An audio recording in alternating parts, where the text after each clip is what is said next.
Hello मेरे प्यारे साथियों। तो जैसा मैंने आपको बोला था कि हम लोग क्वेश्चन प्रैक्टिस कर रहे हैं। ओके, और ये हमारी थर्ड क्लास है और यही हमारी लास्ट होगी। ओके, जैसा मैंने आपको बोला था कि हम लोगों को पहले सब्जेक्ट वाइज क्वेश्चन करेंगे जीएस के, और उसके बाद कंप्लीट जीएस का एक मिक्सअप क्वेश्चन करेंगे। ठीक है, तो ये लास्ट क्लास होने वाली है और इसी के साथ हमारी जो हिस्ट्री है वो खत्म हो जाएगी, मतलब एंशियंट हिस्ट्री। तो ये रहा हमारा फर्स्ट क्वेश्चन आपकी स्क्रीन पर, 7 करोड़ का सवाल। इसमें बोला क्या है कि इलाहाबाद के स्तंभ पर हरिसेन द्वारा लिखित अभिलेख किस भाषा में है। अच्छा, भाषा की बात की जा रही है, ठीक है। और अगर मैं इसी क्वेश्चन से और क्वेश्चन बना दूं, एक क्वेश्चन ये भी बन सकता है कि हरिसेन किसके दरबारी कवि थे। सेकंड ये भी बन सकता है कि भाई उन्होंने कौन सा लेख है उनका, ठीक है। तो 2 क्वेश्चन ये हो सकते हैं। अब तीसरा ही भाषा से रिलेटेड है ही। अब देखो यार, इलाहाबाद को जो स्तंभ है ना, मैं आपको थोड़ी एक्स्ट्रा इंफॉर्मेशन देता हूं इसके बारे में। जो इलाहाबाद का स्तंभ है ना, इस पर 3 राजाओं के हैं और 3 अलग अलग भाषाओं में है। अशोक का है, समुद्रगुप्त का है, और किसका है बताओ? और जहांगीर का है। ठीक है, याद करो, क्या वो जहांगीर ही है या कोई और है? हाँ जी, बताओ बताओ, क्या वो जहांगीर ही है? जी हाँ, वो जहांगीर ही है। देखो यार, अगर हरिसेन किसके दरबारी कवि थे? हरिसेन दरबारी कवि थे समुद्रगुप्त के। अब गुप्तों की भाषा क्या थी? भाषा क्या थी? मैंने आपको बताया था कि गुप्तों में एक चीज थी कि जो उच्च वर्ण के थे, जिनका वर्ण उच्च है, लाइक ब्राह्मण थे, क्षत्रिय थे, तो उनका वर्ण उच्च था, तो वो क्या बोलते थे? वो बोलते थे संस्कृत। और जो निम्न वर्ण के थे वो क्या बोलते थे? वो प्राकृत बोलते थे। ठीक है, ये मैंने आपको बताया था। अब आप खुद सोचो कि ये जो अभिलेख, ये जो स्तंभ पर, इलाहाबाद के स्तंभ पर जो लिखित अभिलेख है, वो हरिसेन ने लिखा किसके लिए है? समुद्रगुप्त के लिए। अब वो ठहरे राजा, तो भाई किस भाषा में हो सकता है? संस्कृत में। तो समुद्रगुप्त का तो था संस्कृत। अब यहीं अगर मैं बात करूं इसी इलाहाबाद के स्तंभ पर अशोक की भी है, तो अशोक, अब आप खुद सोचो कि अशोक के टाइम में बौद्ध धर्म, ये सारी चीजें थी, ठीक है, तो वो उन्हें स्प्रेड कर रहे थे, उनको बढ़ावा दे रहे थे। तो अशोक के टाइम में जो लेख था वो था प्राकृत भाषा में, ठीक है। अब जहांगीर, अब भाई जहांगीर यार मुगल थे, अब खुद सोचो ना, इनकी लैंग्वेज क्या हो सकती है? अरबी या फिर पर्शियन, इस लैंग्वेज में इनका। तो ये तो पूछ लिया कि हरिसेन का। अब क्वेश्चन ये भी आ सकता है अशोक का कैसा था, या जहांगीर का कैसा था, या फिर वो समुद्रगुप्त के बारे में पूछ सकते हैं कि समुद्रगुप्त का कैसा था, हरिसेन ना देखे। ठीक है, तो इसी क्वेश्चन से और क्वेश्चन जो बने वो मैंने आपको बता दिए। चलिए नेक्स्ट क्वेश्चन की तरफ। ये रहा, इसमें है कि फायान ने निम्न में से किस गुप्त राजा के शासनकाल के दौरान भारत का दौरा किया था? अब देखो, ये वही सेम क्वेश्चन है, ठीक है। अब फायान किसने किया था, हैं बताइए आप। तो किसके शासनकाल में किया? किस गुप्त राजा के में? चंद्रगुप्त सेकंड, ठीक है। अच्छा, अब मैंने एक चीज और बताया था कि जो हमारे जो गुप्त काल के अंदर ही हमें सती प्रथा का एक प्रमाण भी मिलता है, वो किसका है? वो मिलता है भानुगुप्त के एरन अभिलेख से, एरन अभिलेख से, ठीक है। ये भी आपको याद रखना है, क्योंकि इस अभिलेख को लेकर क्वेश्चन पूछा गया है कि गुप्त काल में हमें सती प्रथा के प्रमाण किस अभिलेख से प्राप्त होते हैं? एरन अभिलेख। या फिर पूछ सकता है कि एरन अभिलेख किसका है? भानुगुप्त का है, ठीक है। तो ये भी आपको याद रखना है। चलते हैं आगे। यह मिनांडर को बौद्ध धर्म में किसने परिवर्तित किया था, बताओ? क्या अश्व घोष ने किया था या बुद्ध घोष ने या भद्रबाहु ने? बताओ, बौद्ध धर्म में तो भद्रबाहु को तो आप कैंसिल कर दो क्योंकि ये तो जैन से थे। ठीक है, अब बचे ये 3। अब देखो यार, मेरा क्वेश्चन एक और है आपसे कि जो ये मिनांडर है वो किससे रिलेटेड है? क्या वो शक राजा था या इंडो ग्रीक था या पर्थियन था या पैलव था या फिर कुषाण था? बताओ। ये था इंडो ग्रीक, हिंदू यवन है, इंडो ग्रीक थे। अब बौद्ध धर्म में किसने परिवर्तित किया था इसे किया था नागसेन ने। नागसेन ने किया था इनको।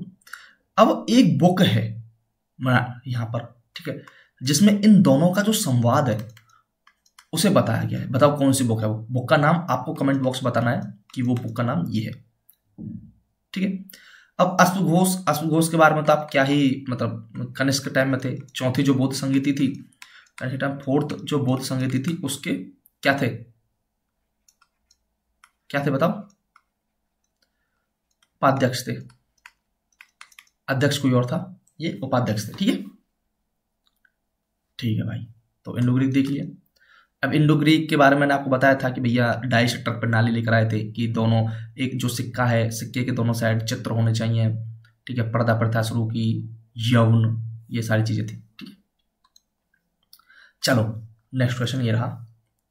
इसमें बोला है कि प्रयाग प्रशस्ति, देखो यार फिर भाई प्रयाग प्रशस्ति किसका है? हमें पता है भाई, हरिसेन ने लिखा है, समुद्रगुप्त से रिलेटेड है, जिसे इलाहाबाद शतम शिलालेख के रूप में भी जाना जाता है। बिल्कुल जाना जाता है भाई, हमने किया है पहला क्वेश्चन की रचना हरिसेन द्वारा संस्कृत में की गई थी। बिल्कुल, देखो मैंने बताया था ना संस्कृत, और वहां क्या था? संस्कृत। तो क्वेश्चन ऐसे ही डाइवर्ट होता है भाई। अब क्वेश्चन से ही, अब देखो इस क्वेश्चन से वहां क्वेश्चन बना दिया कि किस भाषा में है, जो किसके दरबार कवि थे? समुद्रगुप्त के। अब वहां समुद्रगुप्त दिया था, यहाँ सोचो क्या ये क्वेश्चन आप नहीं कर पाओगे? इतने अच्छे से मैंने आपको सारी चीजें बताई हैं। नेक्स्ट है कि चंद्रगुप्त द्वितीय ने अपनी पुत्री का विवाह निम्न में से किस वंश में करवाया था? अब मैंने आपको बताया था किस वंश में करवाया था, याद करो किससे विवाह हुआ था? रुद्रसेन सेकंड से।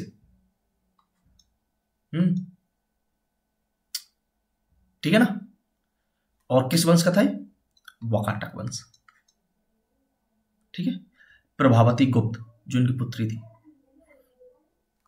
चलिए नेक्स्ट क्वेश्चन है कि आर्यभट्ट को किस काल के सबसे महान खगोलविदों में से एक माना जाता है? बताओ। मौर्य काल, पल्लव काल, वर्धन काल, गुप्त काल। कल की क्लास में जो क्वेश्चंस हम लोगों ने किए थे उसमें मैंने आपको बताया था कि किस काल के सबसे महान खगोलविदों में से एक माने जाते। सीधी सी बात है यार, गुप्त काल। ठीक है, नेक्स्ट है आपके सामने, ये रहा आपकी स्क्रीन पर, कि निम्न में से कौन से स्थान पर नियंत्रण पाने के लिए गुर्जर प्रतिहार, राष्ट्रकूट और पाल राजवंशों के बीच त्रिपक्षीय संघर्ष हुआ था? अब देखो इस क्वेश्चन में से और क्वेश्चन कैसे बन सकते हैं वो आपको निकालने का तरीका पता होना चाहिए। अब हमें पता है कि त्रिपक्षीय संघर्ष हुआ था किस जगह को लेकर? मैंने आपको बताया था कन्नौज वाले एरिया को लेकर, क्योंकि वो उपजाऊ जमीन थी, उस पर भाई पैसा हर किसी को चाहिए, आमदनी चाहिए। ठीक है, तो अब क्वेश्चन ये भी आ सकता है कि त्रिपक्षीय संघर्ष में कौन कौन से राजवंश शामिल थे? ठीक है, या फिर कौन सा राजवंश उनमें से शामिल नहीं था? तो बहुत बार सोचो यार गुर्जर प्रतिहार ये कहां से हो सकता है? हमने तो सिर्फ प्रतिहार पढ़ा था, तो उस डाउट में नहीं जाना है। मैंने आपको कल बताया था कि पाल, राष्ट्रकूट और गुर्जर प्रतिहार यही थे। याद करो, मैंने राष्ट्रकूट शासक ध्रुव के बारे में बताया था, है ना? तो वो चीज आपको याद रखनी है। तो एक इसका था कन्नौज को लेकर। ठीक है, तो ये भी याद रखना, त्रिपक्षीय संघर्ष किन किन राजवंशों के बीच हुआ था। नेक्स्ट है कि एक यूनानी मेगास्थनीज निम्न में से किस राजा के दरबार में राजदूत था? अब बताओ यार, मेगास्थनीज की बुक है इंडिका, अब किसके में? यार चंद्रगुप्त द्वितीय के दरबार में थे। तो क्या ही मतलब, इससे भी अच्छा क्वेश्चन और क्या हो सकता है साहब। आगे बढ़ते हैं कि समुद्रगुप्त के कुछ गुणों को सिक्कों पर दिखाया गया है, ठीक है, क्योंकि हमने कुछ कुछ गुण उनके बारे में पढ़े थे कि वो वीणा वादक थे, धनुर्धारी, उस तरह के अपने चित्र बनवाए हुए थे। जैसा कि एक सिक्के पर उसे क्या बजाते हुए दिखाया गया है, बताओ? तो वीणा वादक, सीधी सी बात, क्योंकि हाथ में वीणा ले रखी है, उसे बजा रहे हैं। समझ गए? ठीक है जी, ओके। तो आगे बढ़ते हैं, है ना? चलिए नेक्स्ट क्वेश्चन पर। नेक्स्ट ये रहा। इसमें क्या बोल रहा है? ये बड़ा सा स्टेटमेंट देखिए, घबराना नहीं है भाई कि ये क्या पूछ लेगा।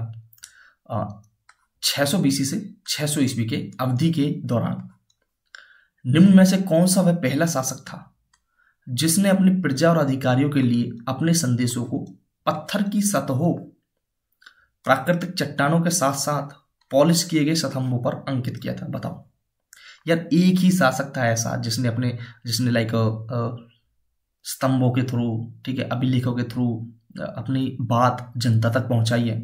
सीधी सी बात है, कौन था? अशोक, चक्रवर्ती सम्राट अशोक। ओके। अच्छा, कलिंग को अभी लेटेस्ट में क्या बुलाया जाता है? जो कलिंग का युद्ध इन्होंने किया था, क्या बुलाया जाता है उसे? उड़ीसा, ठीक है। चलो नेक्स्ट क्वेश्चन है, निम्न में से किस देवता को ऋग्वेद में किलों को तोड़ने वाले के रूप में जाना जाता है? बताओ भाई। मैंने आपको एक वर्ड बताया था कि दुर्ग को तोड़ने वाला, ठीक है, उन्हें क्या बोलते हैं? वृथन। कौन थे देवता थे वो थे भाई इंद्र। इंद्र देवता थे दुर्ग को तोड़ने वाले, ठीक है। और एक यज्ञ होता था उत्तर वैदिक काल में इंद्र सुनासीर नाम से, उसमें बिना इंद्र के आह्वान के यज्ञ पूरा नहीं माना जाता था भाई। ऐसी भी चीजें थी, ठीक है ना। तो जो राजसूय यज्ञ होता था ना राजा की प्रतिष्ठा के लिए, तो उसमें जो अंतिम आहुति दी जाती थी वो इंद्र के नाम से होती थी, ठीक है, और इंद्र के आह्वान से होती थी। तब जो इंद्र आह्वान आते थे ना, उस चीज को बोल रहे थे इंद्र सुनासीर, ठीक है। तो हो सकता है इस वर्ड से पूछ दे कि क्या बोला जाता है। अग्नि, अब भाई इनके बारे में तो क्या ही कहना है, अतिथि देवता बोलते थे इनको, आग के देवता है। मारुत, आंधी तूफान के देवता। वरुण, भाई पता है आपको, ठीक है। चलिए नेक्स्ट बढ़ते हैं आगे। ये रहा आपके सामने, मौर्य काल की जानकारी के स्रोत दीपवंश और महावंश नामक बौद्ध ग्रंथ निम्न में से किस देश से रिलेटेड है? अब देखो यार, क्वेश्चन ऐसा भी आ सकता है कि दीपवंश और महावंश किस धर्म से रिलेटेड है या किस धर्म से रिलेटेड बुक है, ठीक है। या फिर सिंगल भी पूछ सकता है, दीपवंश पूछ सकता है, या फिर सिर्फ महावंश पूछ सकता है। अब यहां पर पूछ लिया उन्होंने किस देश से है, तो ये है श्रीलंका से रिलेटेड, ठीक है, जिसे सिंगली द्वीप भी बोला जाता था पहले। ओके, तो ये है क्या? बौद्ध ग्रंथ है। अब क्वेश्चन में ऐसे नहीं भटकना है कि यार ये जैन ग्रंथ भी हो सकते हैं, ठीक है, क्योंकि वो तो आपको भटकाएगा, डाइवर्ट करेगा कि यार मैं जैन भी दूंगा, वो बौद्ध भी देगा, वो ब्राह्मणिज्म भी देगा, या सनातन भी देगा, या कुछ और भी देगा। तो हमने तो यार दीपवंश पढ़ा था, महावंश तो पता नहीं, ठीक है। हाँ, हमने अनुव्रत महाव्रत तो पढ़ा था जैन धर्म में, तो शायद महावंश ये महाव्रत से ही हो सकता है, तो जैन धर्म लगा देता हूं। तो ऐसा नहीं करना है, ठीक है। चलो नेक्स्ट है आपके सामने, नालंदा विश्वविद्यालय। तो नालंदा विश्वविद्यालय बताओ भाई कहां पर बनाया गया था या किस में बनाया गया था? बताओ, क्या वो मगध में था, है, या कुरु में था, या मत्स्य में था, या फिर वत्स में था? तो यार नालंदा कहाँ है? बिहार। कहाँ? मगध में, सीधी सी बात है। नेक्स्ट, ये मत सोचना ये कभी आप सोचो कि ये तो आपने खुद से डाले हुए हैं, नहीं भैया, ये PYQ हैं जो पूछे गए हैं, ठीक है। तो ऐसे ही क्वेश्चन पूछे जाते हैं, और सोचो मैंने तो आपको इससे कहीं ज़्यादा पढ़ाया है, ओके। मौर्य प्रशासन में राजस्व वसूली करता अधिकारी, राजस्व महाकलेक्टर निम्न में से कौन होता था? अब मैंने आपको बोला था कि कर संग्रह करता या फिर वसूली करता, करता क्या है? समाहर्ता। और सन्निधाता किसको बोल रहे हैं? वित्त मंत्री जो होता है, या फिर कोषाध्यक्ष जो था उसे बोल रहे भाई सन्निधाता। समझ गए? चले आगे।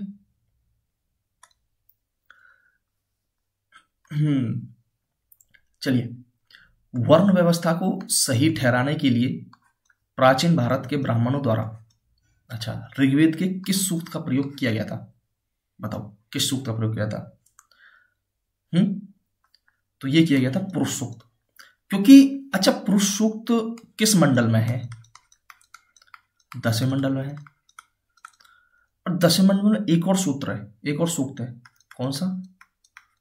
नदी सूक्त, जिसमें 21 नदियों के बारे में जानकारी। और सबसे ज्यादा वर्णन किसका है? ज्यादा वर्णन सिंधु नदी का है, देन सरस्वती का है। ठीक है, तो भाई पुरुष सूक्त है, इसमें बोला गया है। और पुरुष सूक्त में ये जो 4 वर्ण है, ब्राह्मण, क्षत्रिय, वैश्य, शूद्र, ये कहाँ से पैदा हुए, ये ऐसे मतलब वही चीजें इस पुरुष सूक्त के अंदर डाली गई है, बताया गया है। ओके, चले फिर नेक्स्ट पर। ये रहा नेक्स्ट। गुप्त काल में कालिदास द्वारा लिखित राजा दुष्यंत की प्रेम कहानी पर आधारित नाटक कौन सा है? अभिज्ञान शाकुंतलम। ठीक है, शकुंतला और राजा दुष्यंत की कहानी जिसमें है। इस चीज से रिलेटेड आपने एक मूवी टाइप भी आती है, शायद आई थिंक नेटफ्लिक्स पे है या कहाँ पर है, जिसमें आपने देखा होगा कि जो शकुंतला है उसका रोल साउथ की एक एक्ट्रेस है, ठीक है, मैं उसका नाम भूल गया, उसने किया है। ठीक है, तो वो वही है शकुंतला और राजा दुष्यंत की कहानी, उसी को ही एक मूवी का रूप दे दिया गया है। ओके, तो देखो बहुत सारी चीजें आप उस तरीके से भी सीख सकते हो कि हाँ ये भी है, ऐसी चीजें भी होती हैं। चलिए आगे। यहां पर है राष्ट्रकूट शासक दंतिदुर्ग की मृत्यु बिना किसी पुरुष उत्तराधिकारी के हुई और उसके चाचा उसके उत्तराधिकारी बने। क्या नाम था चाचा का भाई? और ये चीज तो मैंने बताई थी आपको। और दंतिदुर्ग के बारे में मैंने आपको एक और बताया था कि इसने क्या करवाया था, बताओ। चलिए, वो था कौन? कृष्ण फर्स्ट। ठीक है, और कृष्ण फर्स्ट के बाद ही आते हैं गोविंद, सॉरी ध्रुव नहीं, ध्रुव, जिन्होंने त्रिपक्षीय संघर्ष में पार्टिसिपेट किया था। समझ गए? अमोघ वर्ष तो बहुत बाद का शासक है भाई। चलिए आगे बढ़ते हैं। दंतिदुर्ग ने कौन सा यज्ञ करवाया था? हिरण्यगर्भ यज्ञ। ये बात याद रखनी है, क्वेश्चन आया है इस चीज से कि हिरण्यगर्भ यज्ञ किसने करवाया था? किस राष्ट्रकूट शासक ने? दंतिदुर्ग ने। ठीक है, ये चीज आपको याद रखनी है भाई। चलो, जूनागढ़ में मौर्य बांध की मरम्मत का संस्कृत में शिलालेख निम्न में से किसका है? अगर आप खुद सोचो कि जूनागढ़ अभिलेख किसका है, रुद्रदामन का है, हमें पता है। और रुद्रदामन कौन सा शासक था? शक शासक था। और हमें पता है शकों की 5 शाखाएं इंडिया में आई थी, 5 शाखाएं आई थी भाई भारत में। ठीक है, लोकेशन क्या क्या वो आपको याद रखने की जरूरत नहीं है। हाँ, आप 5 शाखाएं याद रख सकते हो कि 5 शाखाएं उनकी इंडिया में आई थी। ओके, और बाकी कोई दिक्कत है नहीं। और अगर आप बोलोगे कि नहीं भैया हमें तो जानना है कि कौन कौन सी शाखाएं उनकी इंडिया में आई थी, तो कृपया वो बता दो। तो वो थी भाई आपकी अफगानिस्तान में, पाकिस्तान में, गुजरात में, मथुरा और महाराष्ट्र। इन 5 जगहों पर इनकी 5 शाखाएं आई थी। ओके, मेनांडर के बारे में आपको बता दिया। अच्छा, मिनांडर की पता है ना, मिनांडर और नागसेन की बुक कौन सी थी? है मिलिंद पन्हो, उसमें इनका वो है, जो इन दोनों के बीच जो भी डिस्कशन हुआ है उस चीज के बारे में वर्णन मिलिंद पन्हो बुक में है। ठीक है, तो अगर कमेंट किया हुआ आपने पहले ही तो बात ठीक है, यहाँ पे आप मैच कर सकते हो, कोई दिक्कत नहीं है। गौतमपुत्र सातकर्णी भाई सातवाहन शासक था, हमें पता है। कनिष्क के बारे में आपको पता ही है कि भाई कुषाण शासक था, और फोर्थ वो संगीति हुई थी कश्मीर के कुंडल वन में। ठीक है ना, चलिए नेक्स्ट की तरफ। सातवाहनों के सातकर्णी प्रथम की राजधानी, अब भाई क्या है, प्रतिष्ठान या पैठान, राजधानी वही है। फिर है कि निम्न गुप्त सम्राटों में से किसने विक्रमादित्य की उपाधि? तो भाई हम किसके साथ विक्रमादित्य लगाते हैं? चंद्रगुप्त द्वितीय विक्रमादित्य, तो चंद्रगुप्त सेकंड। तो चंद्रगुप्त फर्स्ट ने क्या किया था? चंद्रगुप्त फर्स्ट ने उपाधि ली थी महाराजा धीराज की। आई थिंक मैंने पहली वाली क्लासेस से फर्स्ट वाली में शायद चंद्रगुप्त द्वितीय वाली बता दी थी, या फिर कुछ तो बोला था उसमें मैंने। तो ये चंद्रगुप्त फर्स्ट ने ली थी महाराजा धीराज की उपाधि। ठीक है, जो शासक थे श्रीगुप्त, फिर घटोत्कच, फिर चंद्रगुप्त फर्स्ट, ठीक है, समुद्रगुप्त, ओके, उस तरीके चंद्रगुप्त द्वितीय, उससे पहले रामगुप्त था। ओके, ये चीज भी आपको याद रखनी है। चलिए नेक्स्ट की तरफ। निम्न में से किस चोल शासक ने अपने आक्रमणों में सबसे पहले श्रीलंका के उत्तरी भाग पर कब्जा किया था? उत्तरी भाग पर बताओ भाई, पता राजराज फर्स्ट ने किया था भाई। राजेंद्र फर्स्ट इनके पुत्र थे, तो राजेंद्र फर्स्ट ने तो पूरा जीत लिया था, और इन्होंने चोलों की झील बना दिया उसे, गंगई कोंड चोलपुरम नगर बसाया। किसने बसाया? राजेंद्र फर्स्ट ने। और तंजावुर का बृहदेश्वर मंदिर किसने बनवाया था? राजराज फर्स्ट। ठीक है, ये चीज भी आपको याद रखनी है। चलिए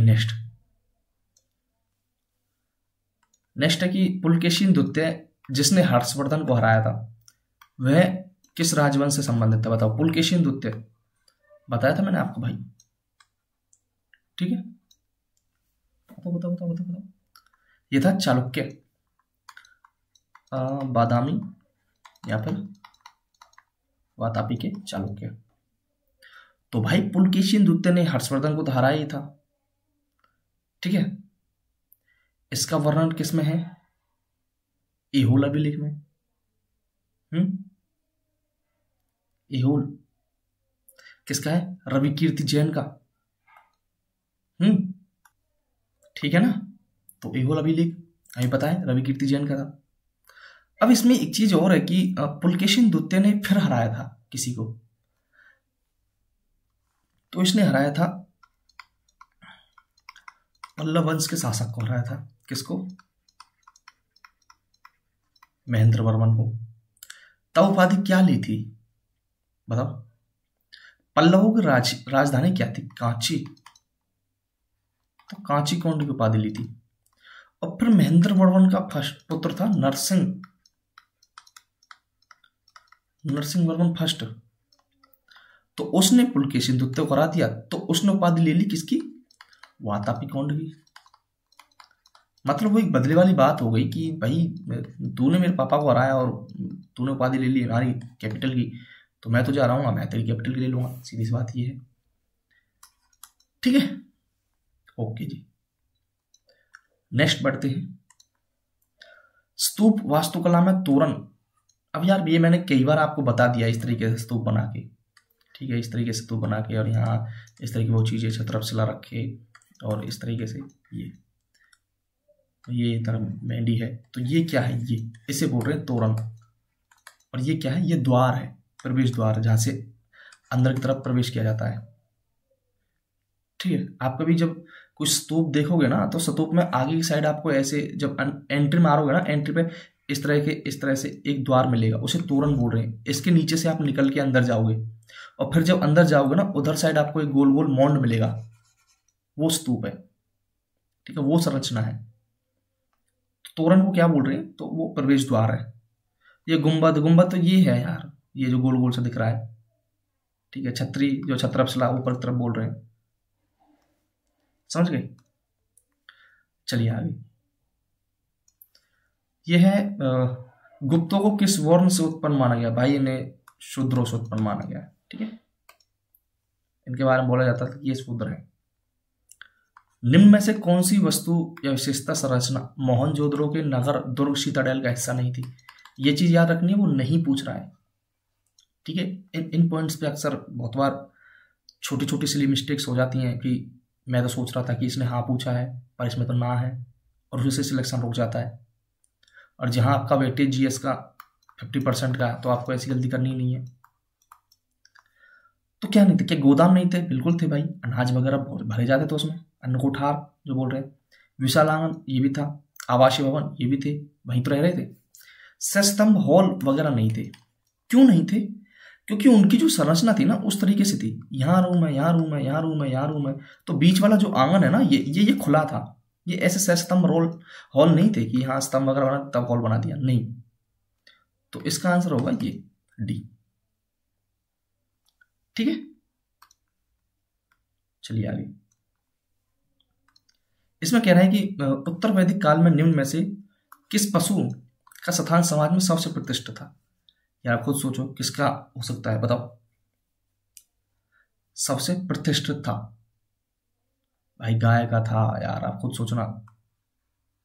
गाय है ऐसी, तो गाय को ही बोला गया है, सीधी सी बात है। और गाय को क्या बोला गया था? अन्य बोला गया था।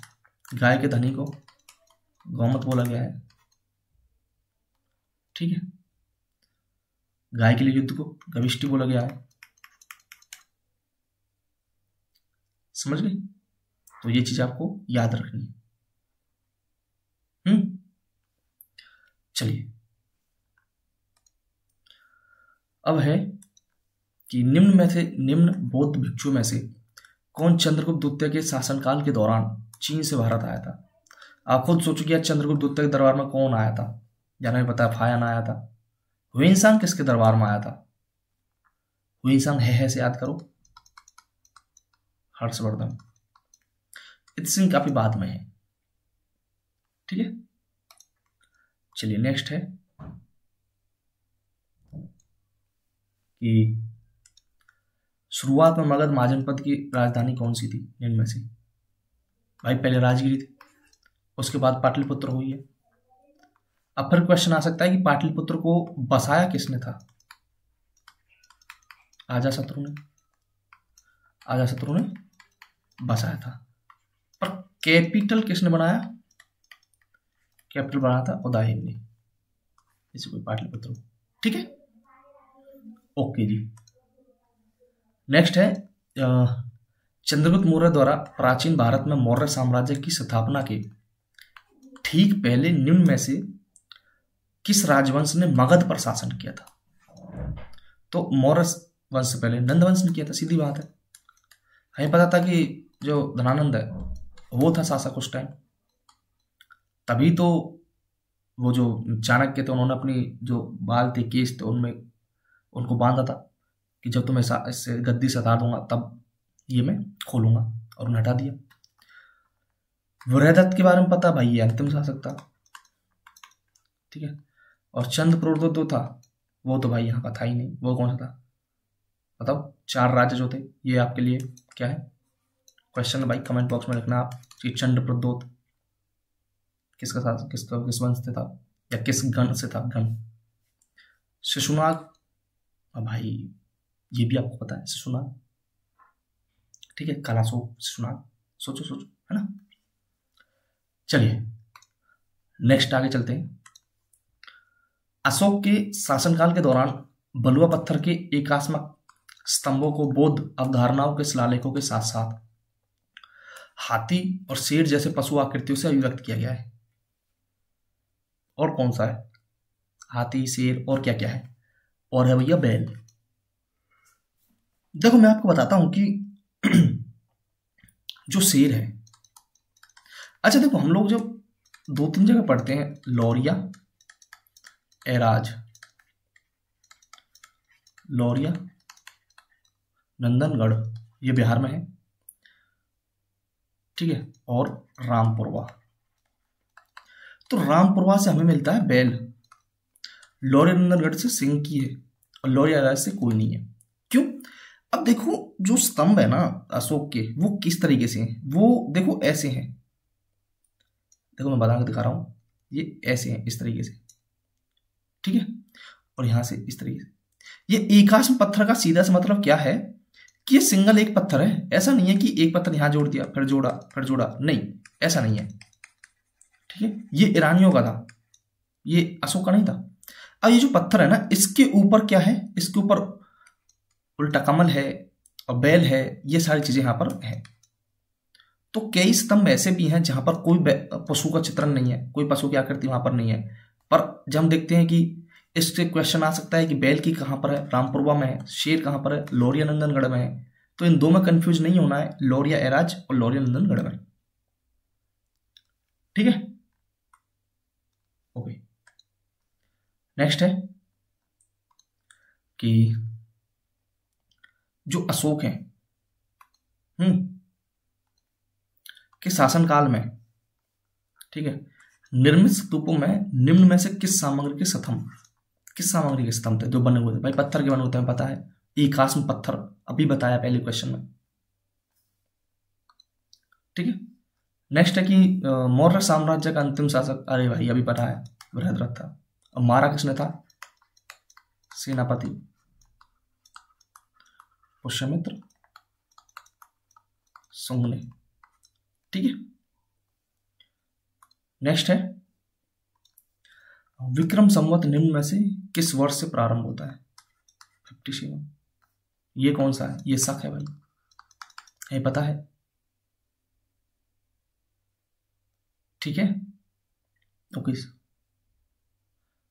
78 ये ईसा पूर्व नहीं है, सॉरी, ये है 78 ईस्वी,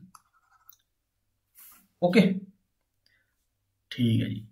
कनेक्स वगैरह का वो सारी चीजें हम लोगों ने देख ली हैं, ओके। तो यहां पर होते हैं आपके क्वेश्चन खत्म। तो यहां पर आपकी एंशिएंट हिस्ट्री फिनिश। जो आपके 6 से 7 क्वेश्चन आने थे, 5 से 7 के बीच क्वेश्चन आते हैं, ओके, तो वो यहां से आपके आएंगे, और ये मैंने बहुत अच्छे से आपको करवा दी है, तो आप लोग एक बार जरूर देखना, क्वेश्चन के थ्रू भी आपको पता चल गया है कि कैसे कैसे क्वेश्चन है। इसके बाद हम लोग नेक्स्ट करेंगे पॉलिटी। तो मैंने आपको बोल दिया है कि भाई पॉलिटी की मैं करूंगा मैराथन पूरी कंप्लीट, ठीक है, 5 से 6 घंटे की, उसमें आपका कंप्लीट हो जाएगा पॉलिटी। और उसके बाद मैंने लगभग 200 के समथिंग क्वेश्चन इसके बनाए हुए हैं पॉलिटी के, और वहां से आप लोग प्रैक्टिस करना। इसमें अभी मैं एक्स्ट्रा जो चीजें हैं, लाइक फाइनेंस कमीशन है, इलेक्शन कमीशन है, इमरजेंसी प्रोविजन है, ठीक है, और प्लस में जो पंचायत है, म्यूनिसिपैलिटीज हैं उनसे, ठीक है, और जो ऑल इंडिया सर्विसेज हैं या फिर सेंट्रल गवर्नमेंट सर्विस हैं, जो हम यूपीएससी, स्टेट पीसीएस के बारे में या ट्रिब्यूनल्स के बारे में जो पढ़ते हैं, इन चीज से क्वेश्चन ऐड करना बाकी है। बाकी आपके लगभग अब कंप्लीट हो गया है, 200 के समथिंग क्वेश्चन आपके हो गए, तो वहां से हम लोग इन क्वेश्चंस की भी प्रैक्टिस कर लेंगे, कोई दिक्कत नहीं है। तो यहाँ से आपका पॉलिटी हो जाएगा। आने कितने क्वेश्चन है आपके? वही 7 से 8 क्वेश्चन आने हैं, ठीक है। नेक्स्ट हम लोग फिर इकोनॉमी या फिर ज्योग्राफी कर लेंगे, ठीक है। चलिए, आपको अगर वीडियो पसंद आ रही है तो लाइक शेयर सब्सक्राइब जरूर करना है, शेयर भी करना है। मिलते हैं हम लोग नेक्स्ट वीडियो में। Thank you, thanks for watching.